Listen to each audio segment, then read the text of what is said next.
As regras para a declaração do imposto de renda em 2025 e as novas ideias na Secretaria de Meio Ambiente de Porto Alegre. Eu sou Orestes de Andrade Júnior e o Poder RS está no ar.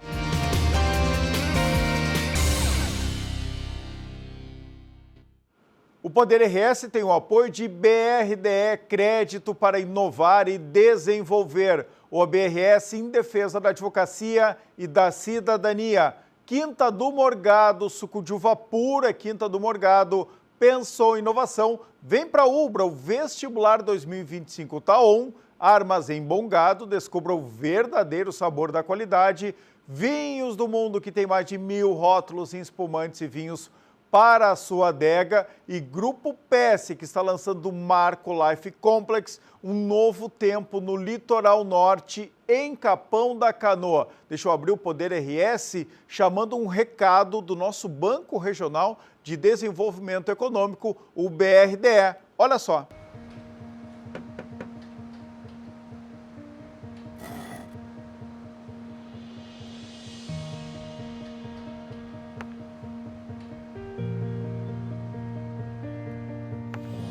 É bom saber que nos momentos que mais precisamos, temos o parceiro certo.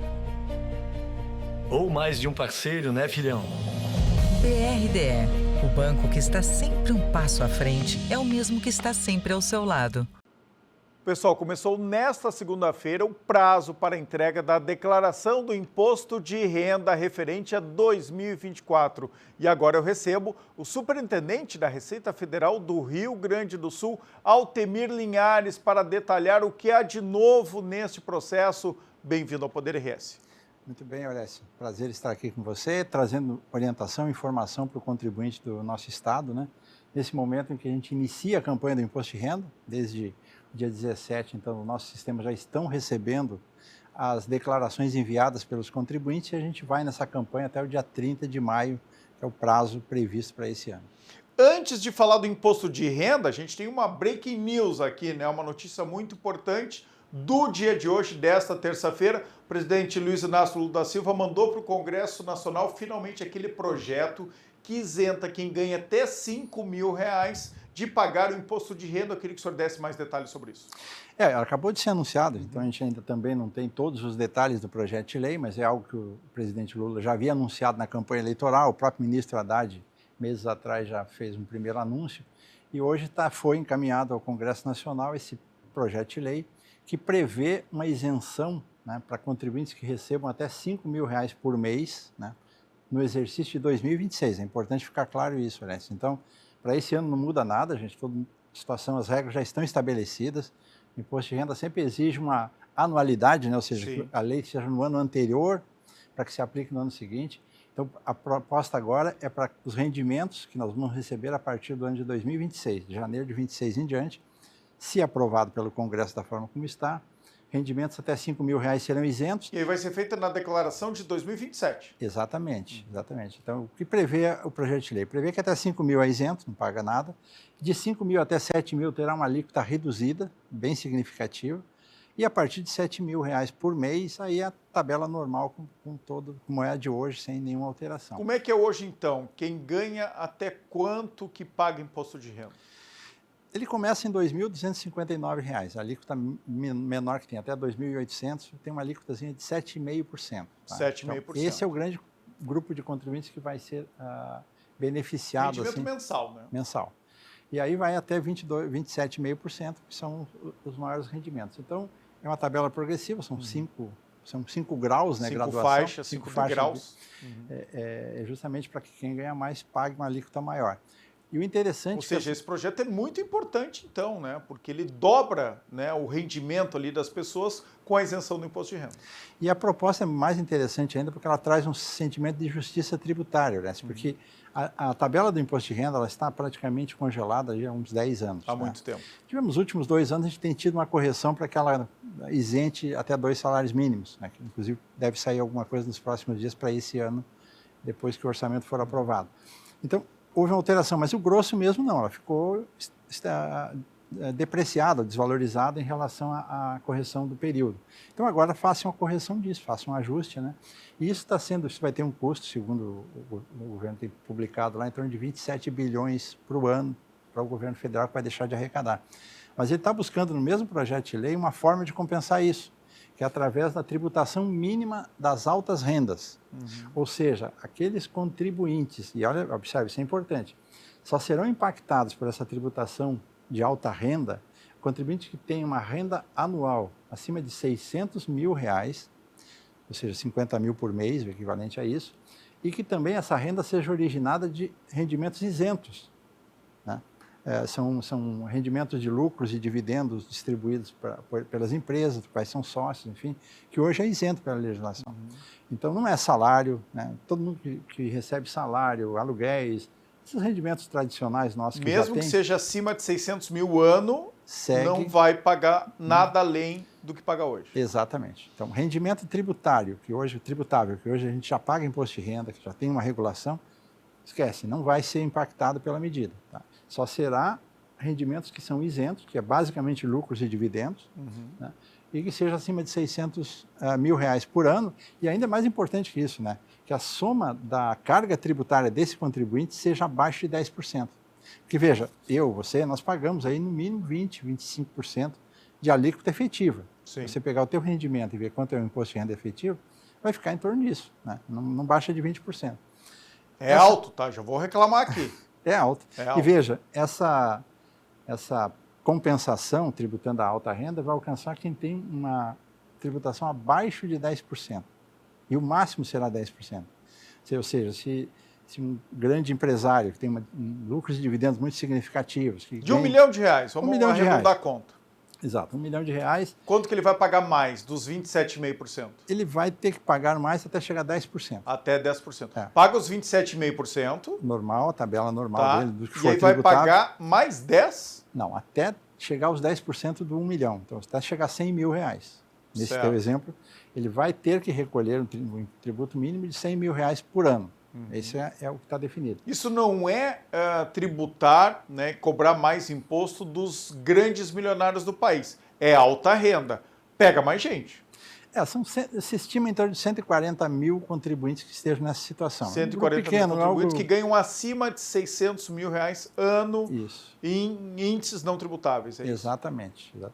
Isso é um pouco menos de 2% dos nossos contribuintes em geral, né?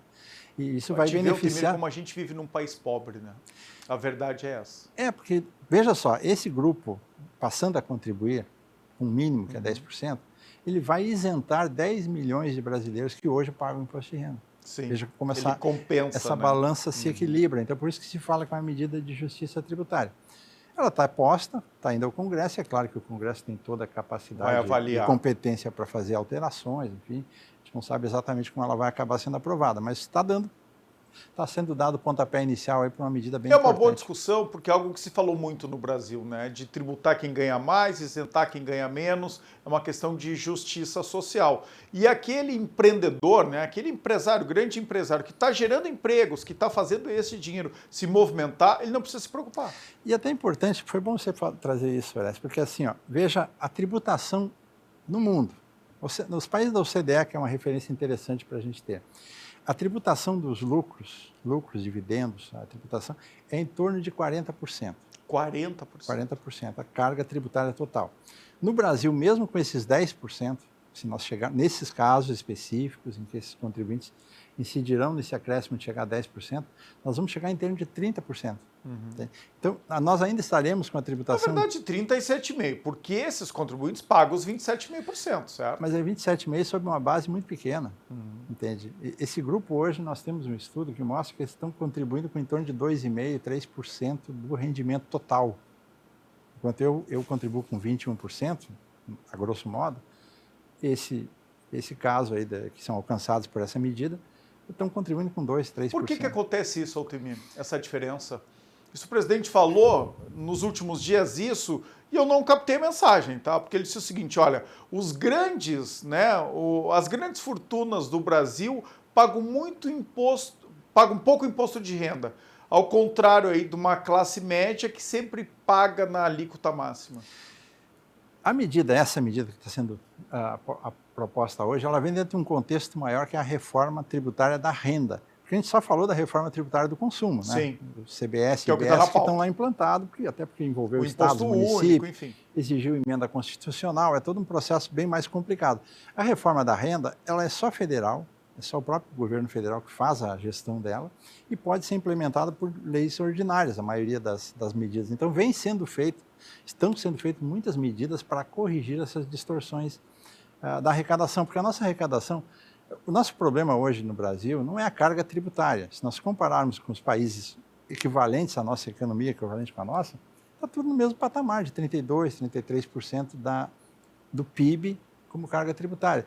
O problema é a confusão tributária, né, esse Também. emaranhado, né, de contribuições que a gente tem e a falta de entrega para o cidadão. Pode ser, tudo bem. Mas tem um outro aspecto que ainda é mais Não é outro assunto também, não é esse o assunto para nós. Mas é mais impactante ainda, porque a nossa tributação, esses nossos 32%, 33%, eles incidem sobre a produção e consumo.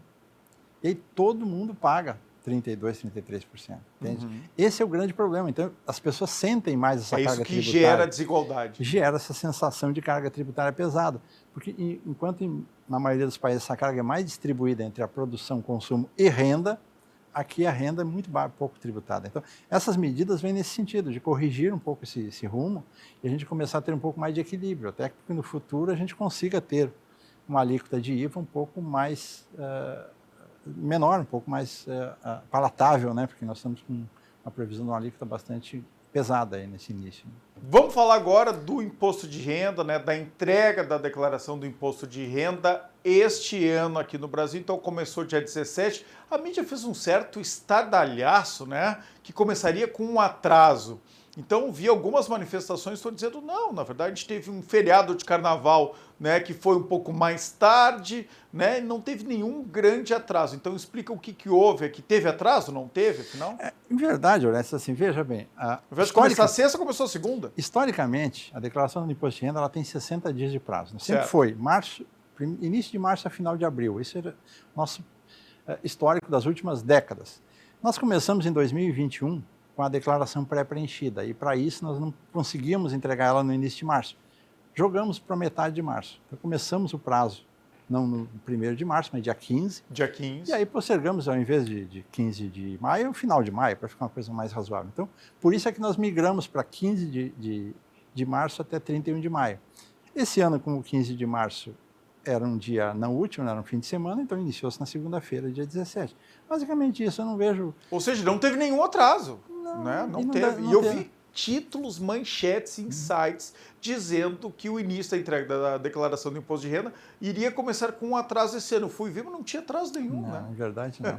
E não haverá impacto não, para o contribuinte, porque é prazo suficiente, as informações estão disponíveis. Tem uma coisa que vai atrasar, que é essa entrega, né, pela Receita Federal da declaração simplificada, que eu tenho utilizado muito nos últimos anos. Sim. Esse talvez seja o grande problema nosso, realmente, algo que a gente não gostaria de estar trazendo, mas que não foi possível fazer de outra forma. Todos os esforços foram feitos para que os prazos se compatibilizassem, mas nós estamos mudando para uma nova plataforma tecnológica, que é o chamado Meu Imposto de Renda. É uma mudança bem disruptiva na forma de fazer o imposto de renda. Os contribuintes, a partir desse ano já, quem usar na plataforma, vai estar disponível a partir de 1º de abril. Tá? Meu Imposto de Renda, ele é um aplicativo de celular ou na página da Receita Federal. É como se você preenchesse a declaração na nuvem. Você vai preenchendo, vai salvando e ela já vai interagindo com as bases.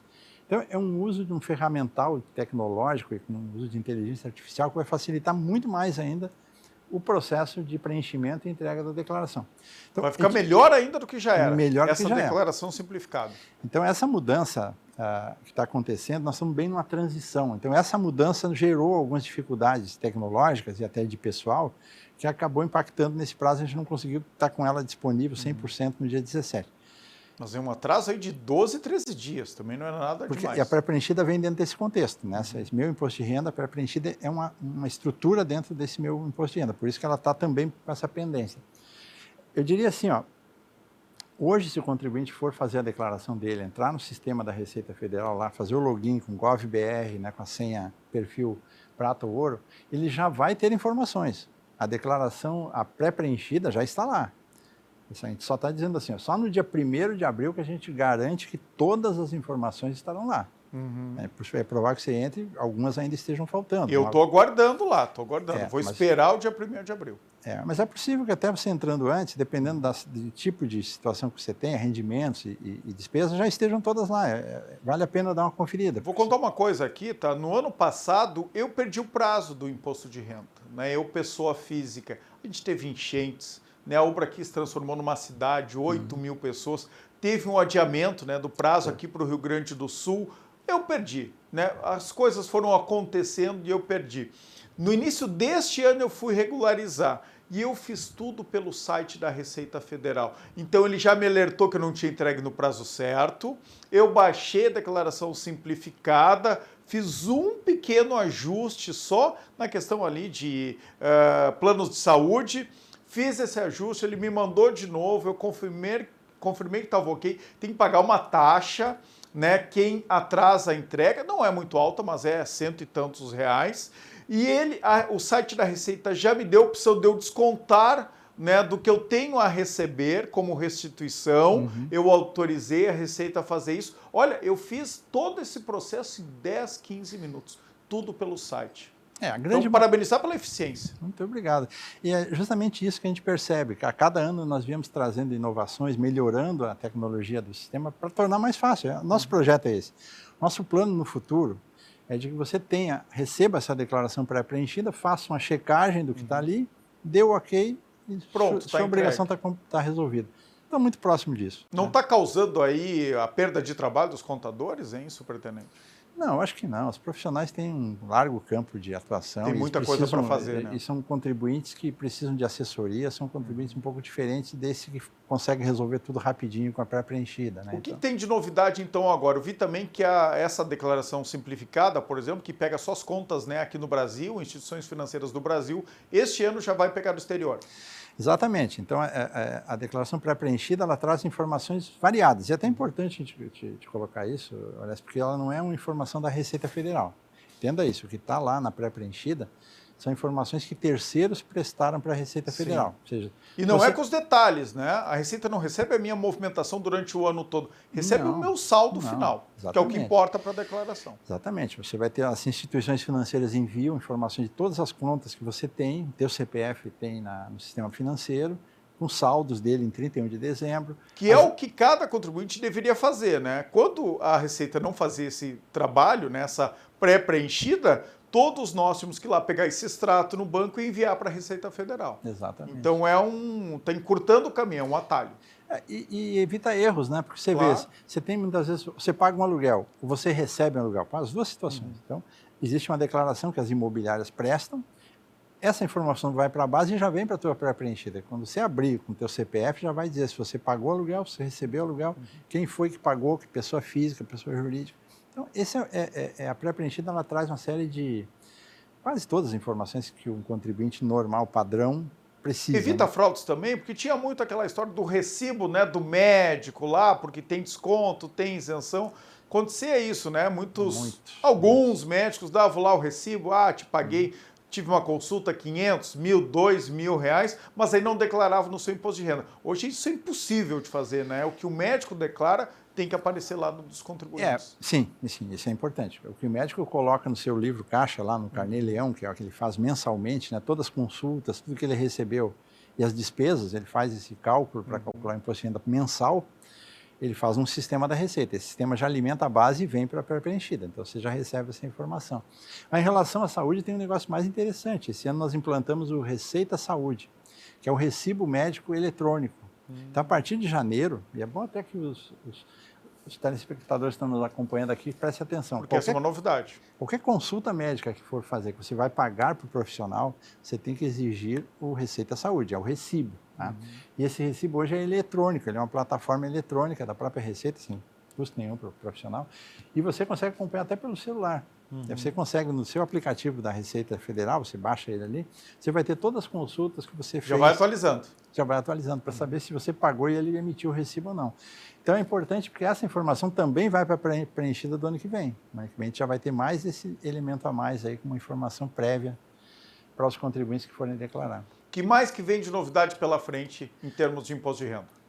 Não, basicamente, assim, o imposto de renda, como a gente sempre fala, é um tributo já bastante consolidado. Ele não tem muitas variações assim, em termos de legislação. Fato gerador, a própria tabela, né, ficou um tempão parada. Agora temos essa inovação aí que talvez o Congresso aprovando a gente vai ter alguma mudança mais significativa. Então não se tem mudanças de impacto para o contribuinte. O que tem são melhorias no sistema. Nós aperfeiçoamos muitos campos. A declaração de bens hoje, se você for fazer nessa versão desse ano, você vai ver que ela está muito mais simplificada, né? Muito mais simples, está melhor descrito as hipóteses. A plataforma Meu Imposto de Renda que entra esse ano, que a partir de 1º de abril vai estar disponível, porque primeiro, assim, acho que é bom deixar claro, né, assim, ó, tem duas formas de você fazer a declaração do imposto de renda esse ano, de agora até o dia 30 de maio. Pelo PGD, que é o programa gerador, que você baixa da internet, né, baixa no teu computador, preenche, gera um arquivo e transmite. Esse é o tradicional, mais de 80% dos contribuintes usam essa ferramenta. Mas você pode fazer a segunda hipótese, que é online, que é o Meu Imposto de Renda, que vai entrar a partir de 1º de abril disponível, que é um aplicativo. Você entra nele, vai preenchendo, ele vai salvando em nuvem, você pode entrar 10, 12 vezes até completar a declaração, dá o ok, está preenchida, está resolvido. Então, são as duas formas de entregar a declaração do imposto de renda esse ano. E nessa nova plataforma é muito interessante isso, porque ela é muito mais intuitiva, né? Por exemplo, hoje se você tiver...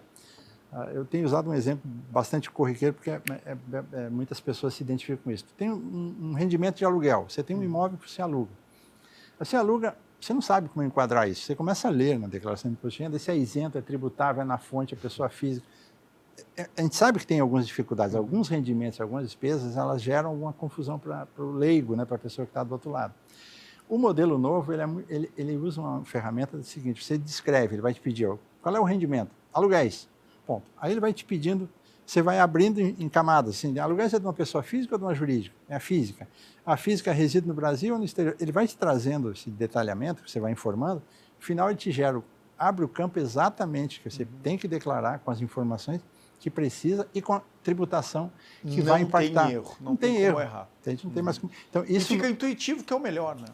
Então traz uma série de melhorias. Outra que é muito importante, que já vem nessa versão desse ano, é a declaração de bens, né? Porque hoje você tem um patrimônio, você tem um imóvel, e ele está lá com o valor histórico, enfim, que é a legislação permite hoje, mas você vai agregando benfeitorias, né? Cada ano você faz uma reforma, uma pintura, uma melhoria, enfim, isso agrega valor.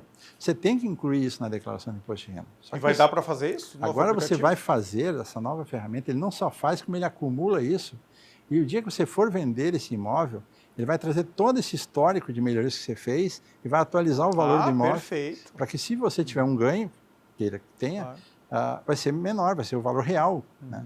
Então, tudo isso são inovações que estão entrando com essa versão nova aí. Perfeito. Altemir Linhares, superintendente da Receita Federal do Rio Grande do Sul, aqui, né, presente no Poder RS. Que bom te receber aqui, que a Receita está aberta a prestar esses esclarecimentos aqui para a população. Obrigado. É sempre à disposição, esse é o nosso grande propósito, a Receita sempre está muito próximo da informação, levar orientação para o contribuinte. Antes de qualquer ação coercitiva, a gente ter oportunidade e capacidade de levar orientação, assistência. Vou te usar mais vezes, então. Sempre à disposição. Gaúcho, natural de onde? Sou natural de Rio Pardo. De Rio Pardo, então tá bom. Obrigado, Altemir. Obrigado, Ernesto. Até mais. Olha só, pessoal, ainda sobre o imposto de renda, vamos para Brasília, de onde o jornalista Fábio Marçal, nosso correspondente na capital federal, comenta sobre a isenção do imposto de renda para quem recebe R$5 mil, o que a gente acabou de falar agora aqui. Boa noite, Marçal. Boa noite, Orestes. Boa noite a todos. O governo federal enviou aquela promessa de campanha do presidente Lula para o Congresso Nacional, a isenção do imposto de renda para quem ganha até R$5 mil. Hoje é de R$ 2.824. Nesse imposto de renda não vai valer os 5 mil, só para 2026. Mas o governo vai ter algumas dificuldades no Congresso Nacional, porque quando você faz uma despesa, ou seja, você deixa de arrecadar 27 bilhões, que é o custo dessa promessa, 27 bilhões, você tem que criar uma receita. O governo criou uma receita taxando os super ricos, quem ganha 50 mil reais ou dividendos das empresas. Essa medida não é uma medida que será bem aceita pelo Congresso Nacional. Então vai ser uma briga para a aprovação desse projeto. E tem mais uma coisinha. Estados e municípios, pela Constituição, recebem para os seus cofres dos funcionários públicos, estaduais e municipais, o imposto de renda retido na fonte. Então, tem que saber qual a conta que será dos municípios e dos estados, especificamente do estado do Rio Grande do Sul. Para dar um exemplo para vocês, a despesa do estado de Pernambuco é de 1 bilhão e 200 milhões de reais. Aparentemente, uma bela notícia, mas uma notícia que vai ter que ser muito bem costurada pelo governo Lula. Nós voltamos amanhã, meu querido Orestes. Olha só, pessoal, a arquiteta e urbanista que entrou na política e hoje é secretária adjunta de Meio Ambiente, Urbanismo e Sustentabilidade. Eu recebo agora a Júlia Zardo, que também é vereadora suplente pelo Partido Novo. Ela vai falar sobre as propostas da Prefeitura para o desenvolvimento urbano da capital. Júlia, bem-vinda ao Poder RS. Muito obrigada pelo convite, é muito legal a gente poder estar aqui agora conversando. A última vez que a gente se viu, a gente já estava falando ainda no ano passado, né? Não tinha nada assumido ali com relação à secretaria, então agora é legal poder trocar contigo sobre pautas reais agora, né? Verdade. Eu confesso, tá, pessoal, aqui você sabe que eu dou opinião também. Confesso que eu torci muito para a Júlia Zardo ser eleita. Não somos amigos, não nos conhecemos há muito tempo, mas a Júlia é uma jovem empresária porto-alegrense que faz política de um jeito certo. E é por isso que eu torço por ela, torci muito, quase, né? Quantos votos faltaram, Júlia? Faltou 330 votos. 330 votos, então assim, dá para se considerar a tua primeira, né, campanha, primeira eleição, chegou muito perto, agora tem essa valorização, né, de ocupar um cargo super importante na capital, mas eu faço questão de dizer isso, torci muito, tu vai chegar ainda, né, como eleita na Câmara de Vereadores, porque a nossa política da capital precisa, né, de gente jovem, né, bem intencionada e que venha também desse mundo empresarial. É muito mais fácil ficar na empresa, né, trabalhando e reclamando de quem está no governo, né, e na Câmara de Vereadores. Por que, antes da gente falar da secretaria, por que tu resolveu fazer essa transição? Vou me meter na política, hein, Júlia? Primeiro, muito obrigada pela torcida e pelo, né, para quem acompanhou também os votos de confiança, acho que isso é fundamental, né? A gente tem que passar confiança para o eleitor dizer realmente essa pessoa me representa, né? Foi um convite que eu recebi do Partido Novo na época. Eu já estava no momento que eu queria um novo desafio na vida. Eu me envolvi na campanha anterior de trazer para os amigos e pesquisar e dizer, olha, não é bem assim, vamos estudar um pouco mais, a gente tem que se envolver, a gente tem que estar entendendo, senão a gente se torna analfabetos políticos, né? Então eu já estava um pouco envolvida, mas eu nunca tinha cogitado participar da política de fato. E aí quando surgiu essa oportunidade, vou dizer assim, eu recebi alguns empurrões da família, de amigos, e eu disse, olha, tá todo mundo dizendo que faz sentido, então talvez eu realmente tenha vocação, vamos tentar ver como é que é isso. Recebi todo o apoio à empresa, eu tenho uma empresa familiar, então tinha pai, mãe e os outros sócios para dar continuidade no negócio. Eles disseram, faz a tua empresa e é no 4º distrito, né? Isso, nós temos uma fábrica de esquadrias de PVC e alumínio.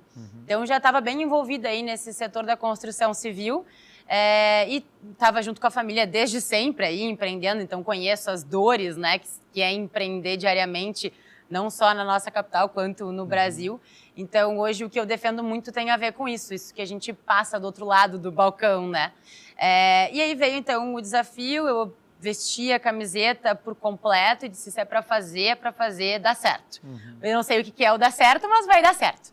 E a gente fez uma campanha, foi uma campanha, no meu ponto de vista, muito vitoriosa. A gente fez quase 4.900 votos. Eu falo a gente porque uma campanha não se faz sozinha, por mais que eu seja o rosto da campanha, sempre tem pessoas por trás dando todo o suporte. Eu tive uma equipe maravilhosa que me ajudou, bem enxuta, mas maravilhosa.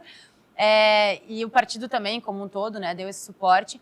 E no final da campanha ele ter faltado, a gente ficou até a última urna como eleita. Então no UOL aparecia ali, né, a bolinha. Até a última urna, chegaram a anunciar como eleita e na última urna que foi aberta, então eu acabei caindo e faltou 330 votos. E aí depois ficou aquele, e agora, né? Porque quando eu decidi fazer a campanha, eu decidi que eu queria colaborar para a política. Então isso já estava, essa decisão estava tomada. Como é que seria agora retomar a vida, né? Diferente disso. E quando veio, então, o convite para fazer parte do executivo, eu nem pensei duas vezes. Eu aceitei e vou te dizer que estou muito contente com a oportunidade, porque eu sou uma pessoa muito resolutiva. Na empresa, a gente costuma trabalhar assim, a gente tem que botar debaixo do braço, tem que sair a fazer. E dentro do executivo, a gente consegue trabalhar de fato e gerar resultado. Então, está sendo muito positivo assim, estar hoje no executivo de Porto Alegre.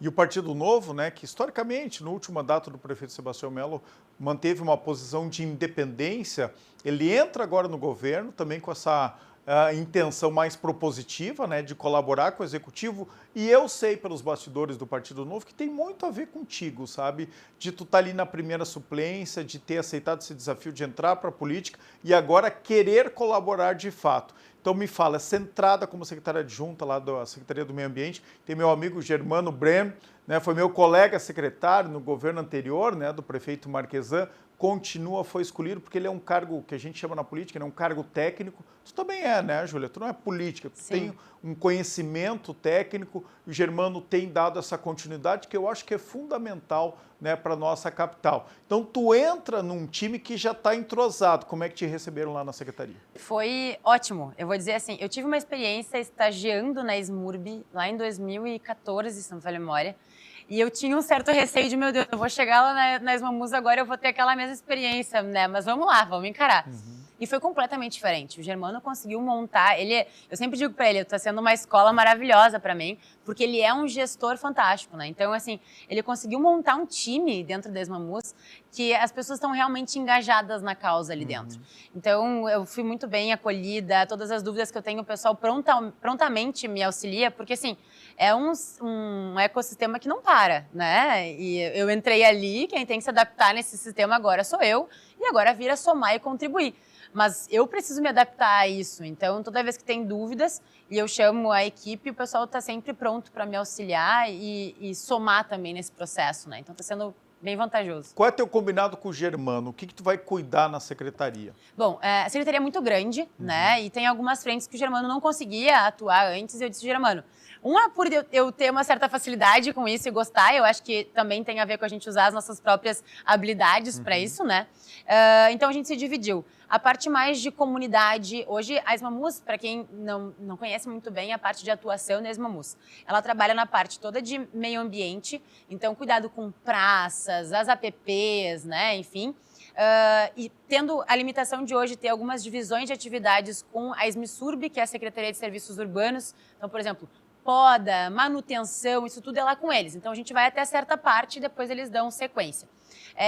Mas se não tem um ok para fazer uma poda, por exemplo, da Esmamus... Hoje eles já têm essa liberação. Eles podem? Eles já têm. Tem algumas questões mais voltadas ao particular, que daí é com a Esmamus, a parte de podas urbanas é com a SMSURB. Certo.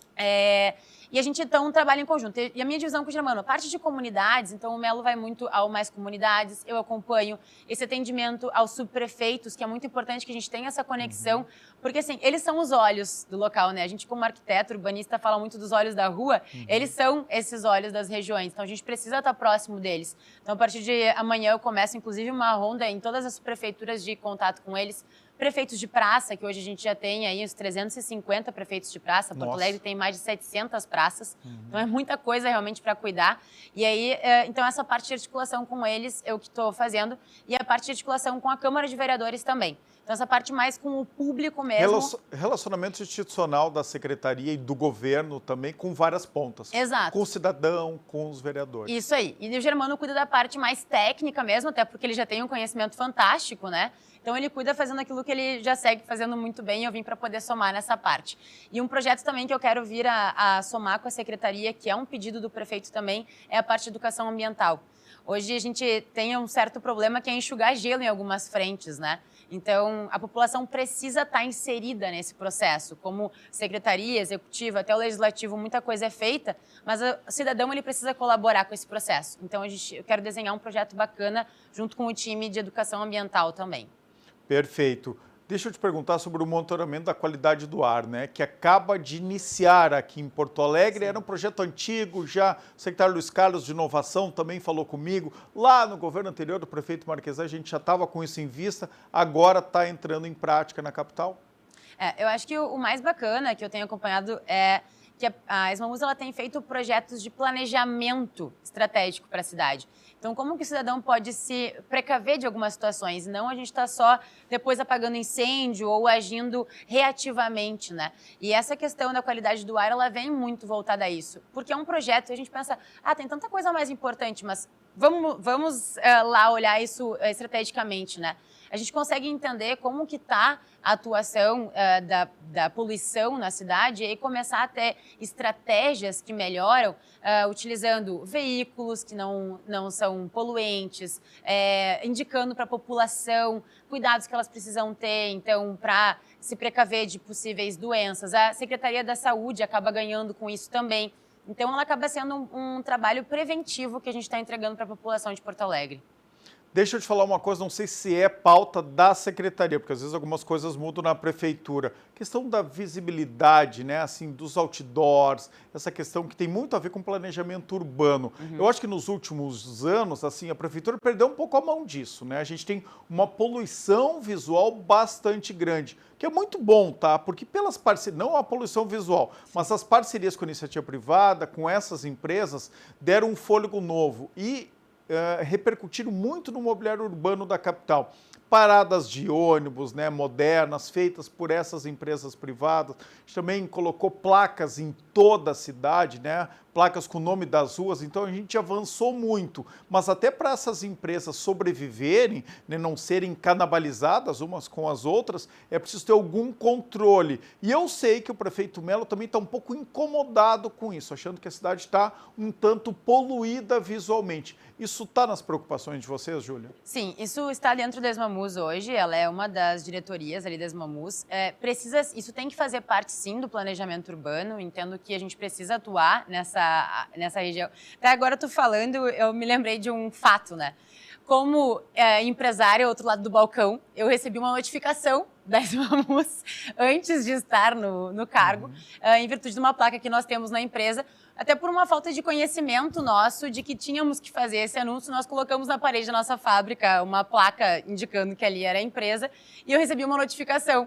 E aí fizemos todos os trâmites corretos, estava tudo dentro do previsto, mas nós tínhamos que fazer essa informação para o poder público, né? Então agora, do outro lado ali, a gente entende um pouco mais os trâmites, porque na hora, como empresária, não vou negar, reclamei, olha só, agora tem que fazer isso, tá explicando, né? Mas a gente entende o porquê dos trâmites depois que tu tá do outro lado e a importância deles justamente por isso. Porque senão a gente vai ter uma poluição na cidade. Ontem mesmo eu comentei, a gente vê as obras, né? Tem ali os tapumes, as empresas aproveitam, as produtoras aproveitam para colocar as propagandas dos shows.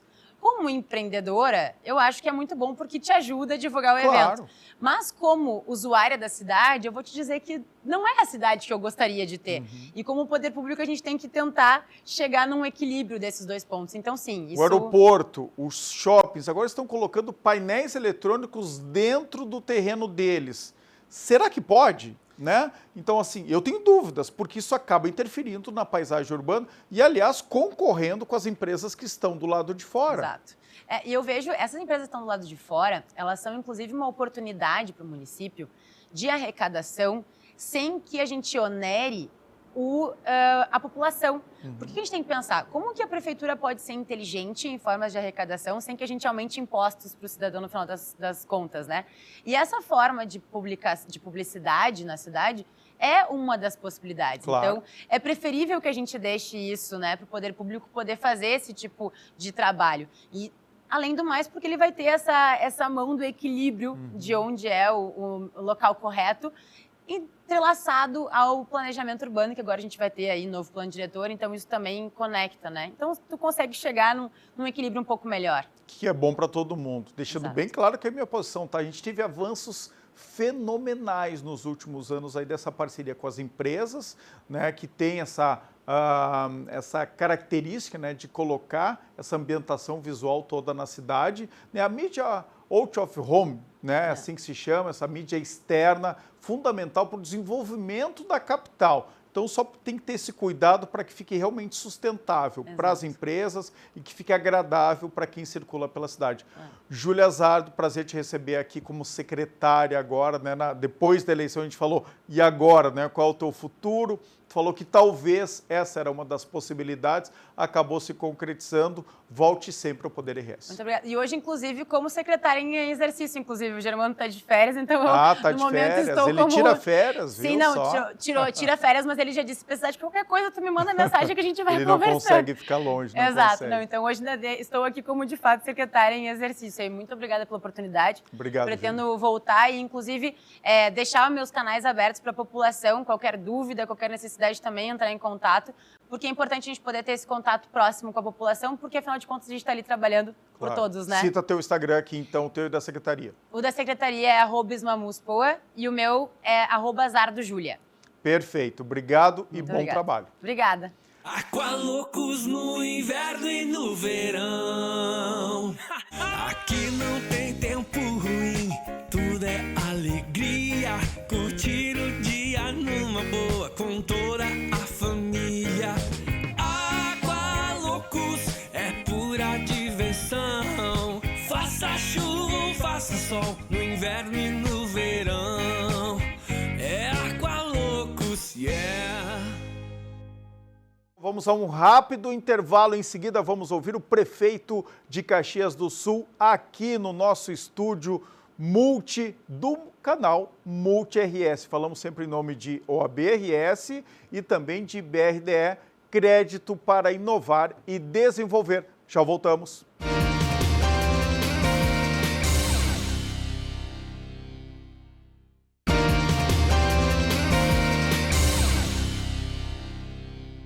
O Grupo PS apresenta o Marco Business Center dentro do complexo integrativo que possui 6 empreendimentos totalmente conectados. Um projeto que reúne offices e consultórios no endereço mais desejado de Capão da Canoa, junto ao acesso à cidade e em meio a um eixo de comércio, saúde, educação e serviços. Uma torre moderna e inovadora, pensada para a comodidade de profissionais e seus clientes. São 249 unidades modulares de 36 a 824 metros quadrados que fazem do Marco Business Center o empreendimento comercial mais imponente da cidade. Totalmente conectado às facilidades do mall, a conveniência do maior estacionamento rotativo do litoral com 699 vagas e é o hospital mais completo da região. Esse é o Marco Business Center, um novo capítulo para o litoral, um marco para Capão da Canoa. Não fique de fora desse sucesso, procure agora o seu corretor. Poder RS está de volta para a BRDE, Crédito para Inovar e Desenvolver, ou a BRS em defesa da advocacia e da cidadania. Vinhos do Mundo, que tem mais de 1000 rótulos em espumantes e vinhos para a sua adega, e Grupo PS, que está lançando o Marco Life Complex, um novo tempo no litoral norte, em Capão da Canoa. Eu tenho a honra e a alegria de receber agora aqui no nosso estúdio Multi RS o prefeito de Caxias do Sul, Adiló Domênico. Bem-vindo ao Poder RS pela primeira vez presencial, prefeito, aqui no nosso novo cenário. É isso aí, muito obrigado por nos receber. Hoje fomos muito bem recebidos aqui por toda a direção da Ulbra e estamos vindo aqui hoje para verificar essa locomotiva que gentilmente a Ulbra está cedendo para o município de Caxias do Sul.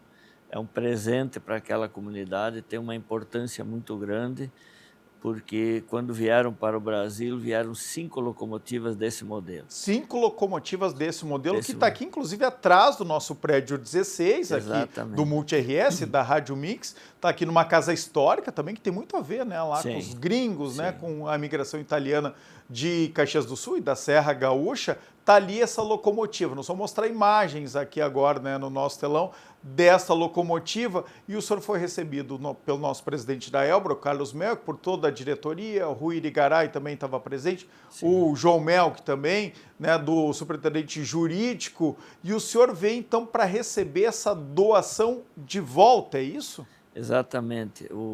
Fomos muito bem recebidos, agora há pouco também acompanhado ali pelo Rui Irigaray, mas pelo reitor, pelo presidente, o Melk, né? Isso. E para nós ela tem um valor histórico inestimável, porque como vieram para o Brasil apenas 5 locomotivas desse modelo, e Caxias, quando foi elevada à categoria de cidade em 1910,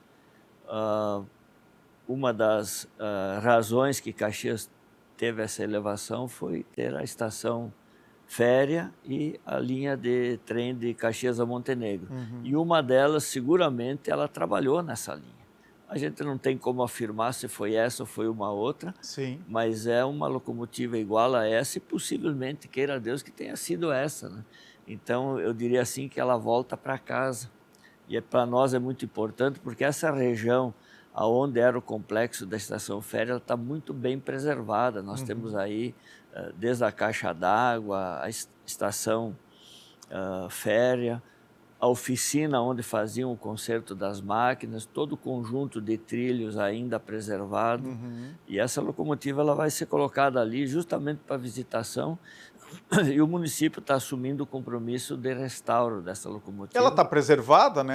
Está muito bem cuidada, mas ainda há coisas a fazer. Está muito bem cuidada, mas não custa a gente fazer também um upgrade nela, né? Porque ela vai ser motivo, seguramente, de muita visitação das pessoas. Inclusive a parte interna, porque aqui na Ubra a gente consegue, né, tirar fotografias e olha ela da parte externa, né? Sem ingressar nela. Lá em Caxias vai ser possível entrar nessa locomotiva. Exatamente. E ali nós estamos fazendo toda uma remodelação de paisagismo nesse local com recurso da Prefeitura, financiado pelo BRDE, e também a fundo perdido, em torno de 4 milhões do Governo do Estado, justamente para incentivo ao turismo. Então ela tem tudo a ver, inclusive a praça ao lado desse local onde ela vai ser colocada, ela é denominada Praça do Trem. É um local onde se fazem muitas feiras, muitos eventos. Então, toda essa região está muito bem preservada. Tem algum trem ou locomotiva lá, neste local agora? Tem uma réplicazinha para o pessoal bater foto e tal, mas não nada parecido. Nada desse porte. Essa é a locomotiva verdadeira, real, né? Que já rodou aí, real, certamente, né? Da Serra até aqui. E uma locomotiva grande, de porte grande, que fazia a linha de Caxias a Montenegro na época. Eu fui comerciante, muitas vezes fui carregar mercadoria que vinha pelo trem. E ali, naquela região, estavam instaladas as principais vinícolas de Caxias, moinho, né, para recebimento do trigo. Então, Caxias teve um período até os anos 90, mais ou menos, por aí, onde o trem ainda fez essa linha. 1983, se não me engano, por aí, encerrou as atividades. Mas tem tudo a ver com Caxias. Nós estamos investindo muito no turismo e ela vem completar justamente essa região. São Pelegrino, por si só, é um bairro muito interessante para o turismo. Tem a igreja de São Pelegrino, que é um dos pontos muito visitados. Dos mais visitados de Caxias do Sul. Tem prédios restaurados das vinícolas antigas, muito bem restaurados aí naquela região.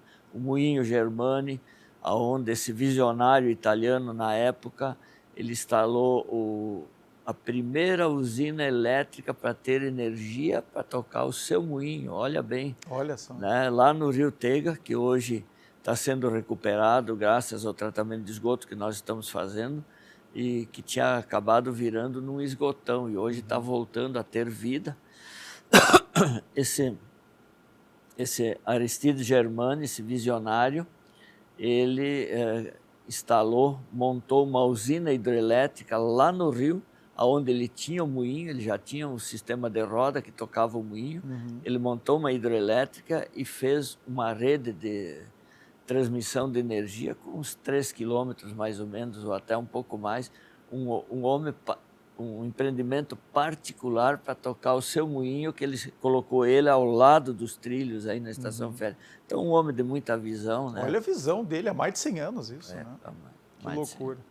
Sabe que eu estudei numa escola que fica no bairro de São Pelegrino, a Senec.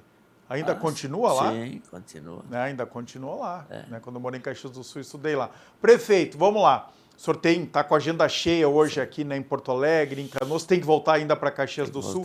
Eu quero que o senhor fale quais são suas metas para esse segundo mandato. Foi uma eleição sensacional, uma virada, né? O senhor ficou em que lugar no primeiro turno? Em segundo. Ficou em segundo, né? Mas aí tinha uma eleição. Tinha a terceira, que era uma candidata do PT, né? Chegou muito perto do senhor. Foi muito parecida com a eleição ao governo do estado do governador Eduardo Leite. Mas, enfim, isso já faz parte do passado. Já falamos aqui no Poder RS sobre isso. Eu quero saber quais são as suas prioridades. O senhor falou de uma delas, o turismo. Quais são as outras agora no seu segundo mandato? Nós estamos trabalhando muito forte, aliás, é o maior investimento da história na área de saneamento para preparar a cidade ainda melhor para essa questão climática. Claro. Caxias suportou razoavelmente aquela enchente, mas a gente percebeu que nós precisamos ainda fazer muito mais. Eu acho que todas as cidades, né, que foram atingidas... Vai ser em parceria com a Corsã?